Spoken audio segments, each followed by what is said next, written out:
سرور مې په وجود باندې بلیږي او زه خاندم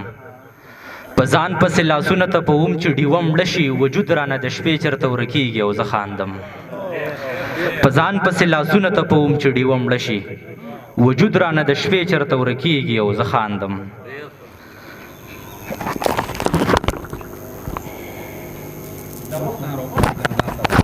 نه راایستې مې سره جوهو بس چغې بس کړې جوړې ټول اجل ته ورسېدل د ستړي لارې لاروي منزل ته ورسېدل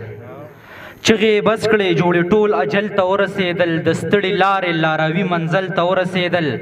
د امن ناوې ستا عظمت به پرې په زور منمه سر به ترې غوڅ کړم که څوک ستا اوربل ته ورسېدل د امن ناوې ستا عظمت به پرې په زور منمه سر به ترې غوڅ کړم که څوک ستا اوربل ته ورسېدل چې د مودو مودو آبادو په دې خاوره باندې هاغن مرمخي پښتانه کابل ته ورسېدل چې د مودو مودو آبادو په دې خاوره باندې هاغن ورمخي پښتانه کابل ته ورسېدل صرف زمونږ ګریوانونه تاسو وشلول نو نور ملاسونه د قام کم یو غل ته ورسېدل صرف زمونږ ګریوانونه تاسو وشلول نو نور ملاسونه د قام کم یو غل ته ورسېدل له دغې ویرې په بچو باندې تعلیم نه کوم شراب او ایس د ملک هر اسټل ته ورسېدل له دغې ویرې په بچو باندې تعلیم نه کوم شراب او ایس د ملک هر اسټل ته ورسېدل نن به یا سر بیلي او یا به اسمان وشوروي د حق ښاغلي د سلطان محل ته ورسېدل نن به یا سر بیلي او یا به اسمان وشوروي د حق ښاغلي د سلطان محل ته ورسېدل سعود نه تلل ستا غمونه د لالي د زړه نه بیا را واپس شول چې د زړه درشل ته ورسېدل نری بارانو بیګا جام سره کاسې ګډېدې زمنګ هم هسې په ذهنونو کې توبې ګډېدې نری بارانو بیګا جام سره کاسې ګډېدې زمنګ هم هسې په ذهنونو کې توبې ګډېدې عجیبه دا وه چې سحر کې به مکتب ته تللې او په هسټل کې به ملګرو ته د شپې ګډېدې عجیبه دا وه چې سحر کې به مکتب ته تللې او په هسټل کې به ملګرو ته د شپې ګډېدې د ناستو خلقو ضمیرونه چورلېدل حیرانم یو خوا وجود ګډېدو بل خوا ته پیسې ګډېدې د ناستو خلقو ضمیرونه چورلېدل حیرانم یو خوا وجود ګډېدو بل خوا ته پیسې ګډېدې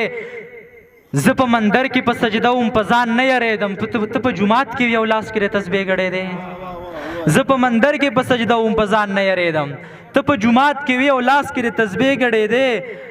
لکه د ډمې پیسو پسې ټوپونه وخل زما د قام د مشرانو نظریې ګډېدې لکه د ډمې مننه لکه د ډمې پیسو پسې ټوپونه وخل زما د قام د مشرانو نظریې ګډېدې ته یې پخوا تېره شوې راشه که تودېږې ورته تر مازدیګره بیا زموږ د کور تنبې ګډېدې ریباره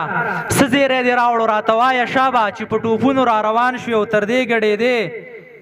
ورورکي هم په ژوند کور ته چا نه پرېښودل سم د ماښامه په مزار یې نن ډیوې ګډېدې سعوده داسې خلق مخ په وړاندې کله تللی شو رڼا یې بند په بند تړلې و تیرې ګډېدې یار به په خپلو کړو پیمانه کړم خو وخت به اخلي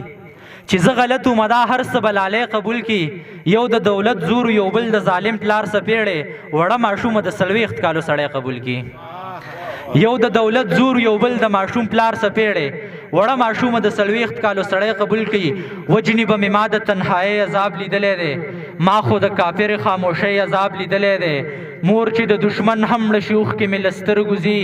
ما د مور د مرګ د جدایۍ عذاب لیدلی دی ناورمه زه د جهنم قصې زه ستړی یم زه مزدور یم ما د مزدورۍ عذاب لیدلی دی دوی د خپل مطلب دپاره څومره ایمانداره دي ډمې د دنیا د همدردۍ عذاب لیدلی دی دوی د خپل مطلب دپاره څومره ایمانداره دي